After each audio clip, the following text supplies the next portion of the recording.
Waziri wa ulinzi wa Israel Katz ametoa onyo kali kwa wakazi wa Tehran, akiahidi kwamba raia wa Iran huenda wakalipia gharama ya mashambulizi yanayoendelea ya makombora ya Iran dhidi ya Israel.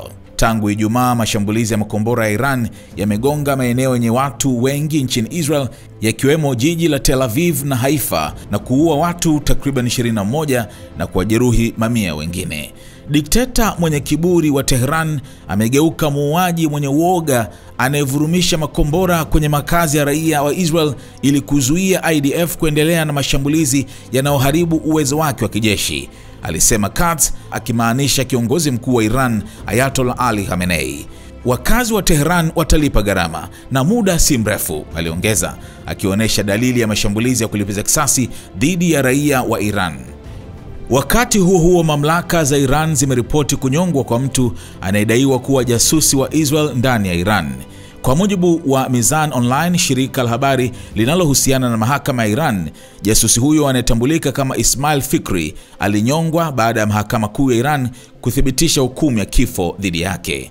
Ripoti zinasema kuwa Fikri alihusika kupeleka taarifa nyeti na za siri kwa shirika la ujasusi la Israel Mossad, na alikuwa na mawasiliano na maafisa wawili wa Mossad alipokuwa akitekeleza shughuli zake za ujasusi. Fikri alikamatwa mwezi Disemba mwaka 2023 na kushtakiwa kwa kosa la ujasusi na mamlaka za Iran.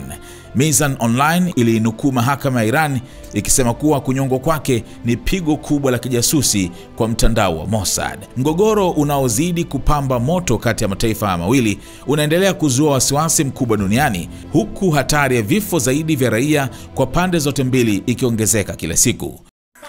Wateja wako watarajiwa wanaangalia video hii. Kama biashara yako ingeonekana pamoja na unachokiangalia sasa, wengi wangegeuka kuwa wateja wako wapya. Tuandikie sasa info@snstz.com au WhatsApp pekee 0659 250 389. Tuifikishe biashara yako kwa wana SNS.